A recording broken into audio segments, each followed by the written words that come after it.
노후부는 제가 안 지가 86년에 처음 봤으니까 그때 민변이 만들어지기 전에 정법회라고 있었어요. 정법회.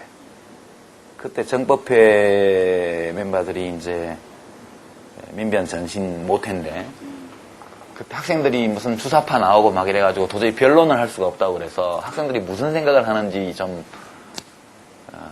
보고를 해달라 그런 요청을 받았고 제가 그 수련회에 가서 그 뭐 CNP 논쟁이니 뭐 그때 그 당시 운동권의 그런 사상적인 흐름이나 이런 거에 대해서 이제 그 발제를 한 적이 있어요.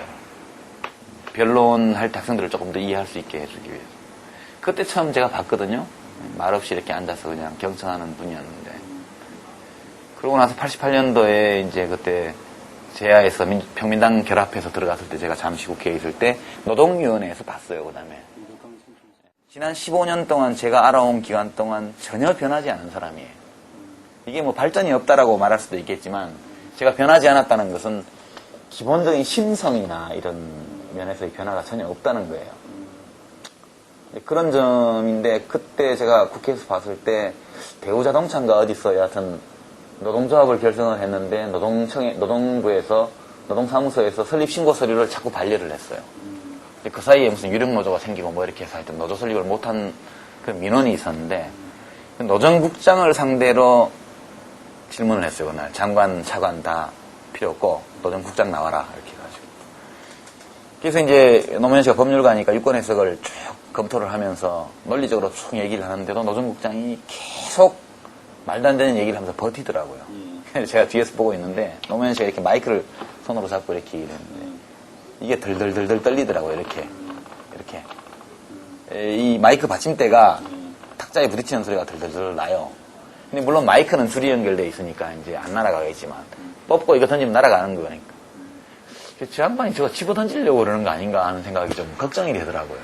근데 한참 그러더니 업무 보고 서류를 확 집어 던지면서 막 이제 붕괴하더라고요.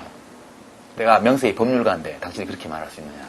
그리고 이제 정회가 되고 이제 위원장이 와서 말려가지고 이제 휴게실로 데리고 가고 이렇게 그걸 이렇게 뒤에서 봤는데 그때 그걸 보고는 그 당시 민정당이 여당일 때니까 여당 국회의원 보좌관들도 와서 나보고 노무현 의원 잘 아느냐 좀 안다 언제 인사 한번 시켜주라 왜 그러냐 남자래 남자로서 좀 반했다 뭐 이런 얘기를 제가 듣고 그랬어요.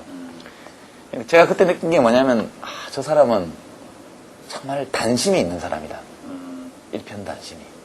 자기 일도 아니고 또 그런 민원은 그 당시에 뭐 수십 건 수백 건씩 올라올 텐데 그걸 가지고 30분 이상 그렇게 노정국장 보통 국회의원들은 뭐 건의 세우느라고 장차관하고만 하는데 노정국장을 직접 불러내놓고 그렇게 30분 이상 따지고 그러다가 도저히 납득할 수 없는 대답을 받았을 때 이 자기가 뭘 해줄 수 없다는 무력감 때문에 분해가지고 이 부들부들 뜨는 그 모습이 굉장히 인상적이었어요. 저한테는. 노 후보는 제가 지금까지 재야 활동하면서 수많은 선배들을 겪어봤고 내로를 하는 사람들 전부 다 아는데 그 어떤 사람들보다 학습 능력이 뛰어나요.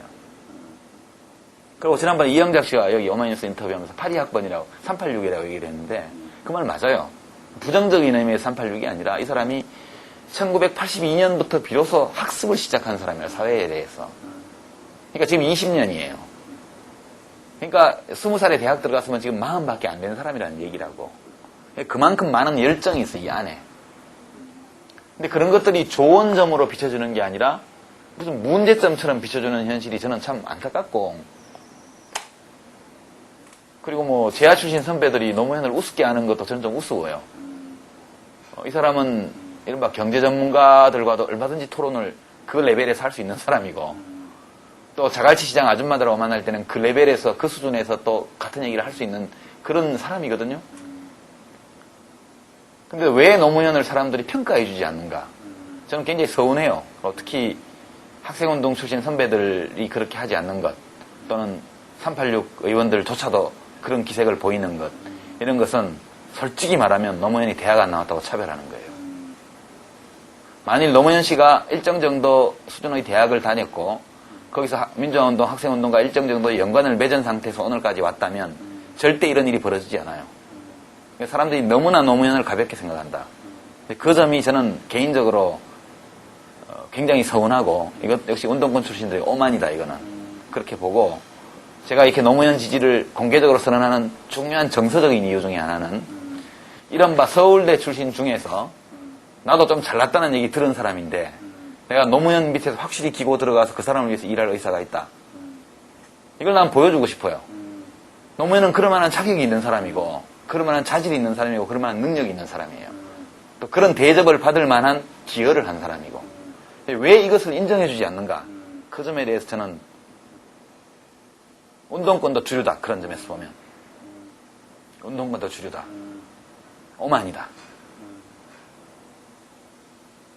그렇게 보는 거고 그리고 오늘은 이 사태에 노무현이 가는 데마다 왕따당하고 모욕당하고 냉대받고 그렇게 해서 하이에나들이 어슬렁거리는 들판 위에 나무 위에 혼자 매달려가지고 지금 있는 이런 상황에서 그 모든 것들을 등가적으로 정치인들 사이의 정쟁 혹은 세력 다툼으로 보면서 옳고 그름의 잣대로 이것을 보려 하지 않는 이 지식인들 한번 좀 다시 좀 생각해보자.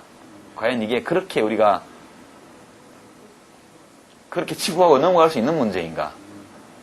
그 점이 진짜 안타까워요.